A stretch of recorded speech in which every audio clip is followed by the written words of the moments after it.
Hey guys, welcome back to another video on my YouTube channel. This video is going to be a little bit different than my other videos. It's actually going to be my current setup that I currently ride as of today, which is November the 30th of 2021. So I want to make this video because I want to be able to remember the kind of setup that I used in the past and then able to compare and contrast different parts of the board that I like or what I didn't like with new things that I get in the future. So with that being said, let's just get right into the setup and let's start off with the deck itself. So the deck that I ride is actually the Baker board. So specifically, this is the Andrew Reynolds model. I ride an 8.125 deck. And the reason I ride an 8.125 is because two of my favorite skaters which are Nyjah Huston and Yuta Horigome, both ride an 8.125. So that's kind of the reason why I chose an 8.125 deck size. But for the board itself, I really enjoy this board. For one reason is because it's really, really durable. I'm by no means a really good or professional skater. I don't do huge drops. I don't do big rails. I just do, 3. The most I've done are 5 stairs. And doing those, I've obviously landed pretty incorrectly sometimes where I don't land fully onto the bolts. I landed in the middle of the board or landed too much on the tail. And honestly, I felt like the board would crack, but when I looked down, the board was completely intact. Nothing happened. So overall, the board withstands heavy weight pretty good. I'm 170 pounds, so I'm on the kind of not the light side, but not on the super heavy side. I'm pretty middle, maybe more on the heavier side. But for my weight and kind of the landing that I've done in the past, it's held up pretty well, so I'm pretty happy with that. But in addition to that, these kind of stress marks or these pressure cracks, there actually is very minimal pressure cracks along the trucks here. I know you can't see them, but they're very minimum, and considering the length that I've skated this deck and also the amount of times where I've landed like really hard, I'm surprised that they're only that small. So overall, I'm pretty happy with the kind of the deck's durability. Speaking about the tail here, this tail is pretty bad. It's gotten its fair share of damage. I've definitely kind of broken down this tail to its very end of its life. I've been skating this deck for about 5 months now, and I've only skate regular. I don't skate switch, and I don't do nollies or fakie tricks. So a lot of my tricks are on this side of the board, whereas this side of the board is completely kind of untouched. So all my tricks are done on this end, which is why it's kind of taking a beating more than the other side. The razor tail is bad. But it's not that bad. It's still rideable, and I still can get a little bit more life out of this board. Unfortunately, the board is starting to delaminate in certain parts of the deck. I guess that's just unlucky sometimes, the way you land on the board and it hits the ground. It might chip the board, and eventually you start to just lose pieces out of your deck. But overall, I really enjoy this Baker board. It's really durable. It's super comfortable, and all I can say is that I would definitely ride this Baker board again if I could. So moving on to the next part of my setup, I want to talk about the trucks. So the trucks that I use are the Independent 139s.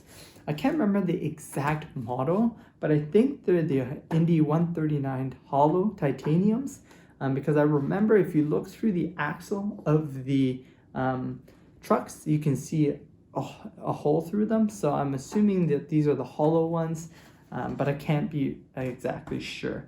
And I think they're a little bit lighter than the original, which is why that they're the hollow ones. But I've never skated the original Independence trucks, so I wouldn't know the difference in terms of the weight.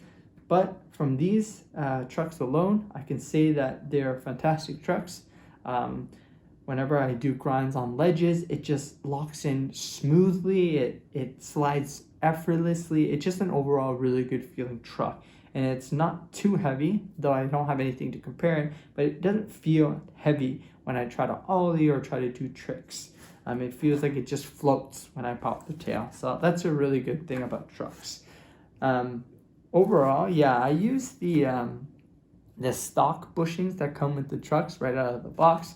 So I think that the 99As, which I haven't tried any other bushings, whether they're soft or hard.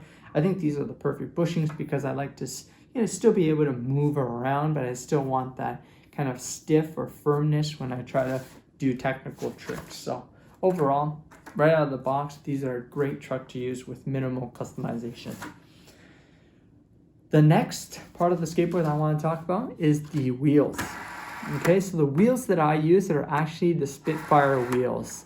They're the 52 millimeter wheels. And the reason that I chose the 52s is because I like to skate flat ground, but I also like to do tricks at the skate park on the ledges. Sometimes if I can do some rail stuff and other kind of tricks on the ramp or on the quarter pipe or whatnot. So I think that the 52s are the perfect size for me to do flat ground tricks because they're not too big, so they're not that heavy, but also being able to lock into grinds on the ledges and on the rails.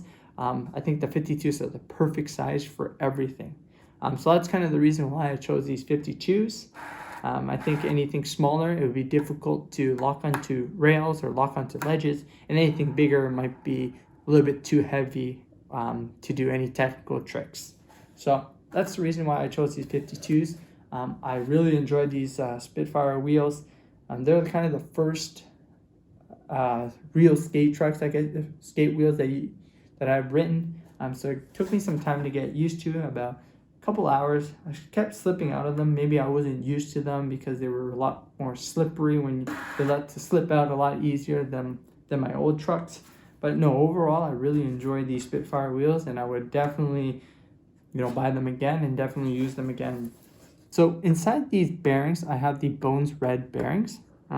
These are kind of the base model of the Bones bearings. They're by far probably the cheapest model. Honestly, I'm not a really good skateboarder or a professional skateboarder, so I don't find the need to purchase anything outstanding. I can only pay for what I can afford, and honestly, the $30 Bones Reds were what I could afford and still do the job. So no, I'm really happy with the Bones Reds. They spin decently well, as you could see. Obviously, some are better than others. Maybe that's just a matter of cleaning it. But no, for the price, I think it's a really good bearing. The only drawback is that when I do kind of go on a drop in from a quarter pipe and I go down and I try to go up a ramp or the other side of the quarter pipe, I might not get enough speed, and so you might just hang there and then you have to fall back down. So that's the only drawback. Maybe the wheels aren't spinning fast enough. So that's the only caveat that I've had with these Bones Red wheel bearings. But other than that, really enjoy them. Okay, so the next thing that I want to talk about is the hardware. The hardware is just regular screws that I got from my previous setup before. They're just the primitive screws that come from their complete deck. Nothing too fancy there, not much to say on that. But yeah, they're just regular screws that hold my deck together. So not much to say about that. But what I do have to say about is my grip tape here. So the last thing on my setup is the grip tape. So I used to have the Grizzly grip tape on this deck. And when I rode that, I absolutely loved that grip tape. It was just a fine balance between being, smooth, but not too smooth, but not too rough, that you couldn't size your foot up without, really hard effort. So I really enjoyed that grip tape. So when I was riding that grip tape, I actually bought a new pair of shoes, the new Cariuma shoes, and I skated them for about 3 weeks. And by the end of the 3 weeks, I skated almost every day. The grip tape actually tore through the shoe completely. There was a hole where the flick is on the shoe, in the top right of my shoe, where you slide up your foot up the board. There's a big hole there. So, for me, honestly, it was a great grip tape, but it meant that I had to buy a new pair of shoes every 3 weeks. And quite honestly, that wasn't worth it for me. I couldn't afford buying a new pair of $100 shoes every single, month or so. So I decided to go online and I found this grip tape, which is an interesting one. It's called a non-abrasive grip tape. So it's actually just made out of rubber. and there's a little porous kind of texture on the grip tape that is made out of rubber, and it doesn't deteriorate your shoe at all. So I've had this grip tape for about 3 months now, and my shoes are exactly the same as they were 3 months ago when I used this grip tape. So the only thing is that, of course, it's not as grippy as regular grip tape because it doesn't have that like grip sand material like texture, but they try to mimic it as best they could. Of course, they couldn't get it exact, but it still does a fairly decent job at providing some traction. Over time, as you rub away at the grip, at the rubber, it's like an eraser, it starts to shave away. And so you have pockets on your grip tape where it's smoother than others. For me, it's here where I put my front foot, and then obviously here where you flick off the board when you do ollies or kick flips or 3 flips. But overall, I've been milking this grip tape for about 3 months now, and these smooth spots, didn't actually start to appear until about 2 months after I started skating it. So over the last month, I've been really milking it, and honestly, it's not great, but it's not bad. It's fine to skate. You just got to be careful that sometimes it can be a little slippery, and then you need to be, aware of that. But honestly, I got this grip tape for $20, and I've been using it for 3 months, and I've been using the same pair for 3 months.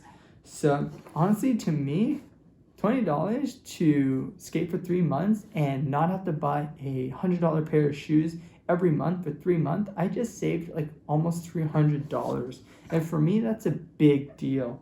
I'm not a great skater. I don't skate like super advanced things. I just need a good, decent grip tape that can, stick to my feet. And this does a pretty decent job at it for, a very fraction of the price. So I would say if you're financially, not willing to drop $100 every month on new pairs of shoes, yes, there's other ways that you can go about this, whether it's shoe goo, riding switch, etc.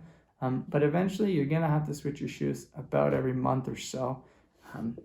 I would say go ahead and get this grip tape, but I'll make another video kind of explaining more details about the grip tape and what I like and what I don't like about the grip tape. But that's kind of my 2 cents on the grip tape. So with that being said, that is my complete setup as of today, which is November 30th, 2021. I'm hoping to switch out my deck. I think that's the first thing that needs to be switched out. My deck is starting to get razor tail pretty badly, and the tail is starting to kind of turn into a square here and not as round. So I think the first thing that I have to switch out for my new deck is get a new deck. I'm going to keep the trucks, keep the wheels, keep everything else because those are absolutely fantastic and I don't find a reason to switch them just yet. So first thing that's going to go is my deck. Thank you for watching this YouTube video. I hope you enjoyed this video. If you did, please give me a thumbs up and consider subscribing to my YouTube channel. It helps me immensely. So I want to get this channel monetized, and by you watching this video and you subscribing, you really help me achieve that goal.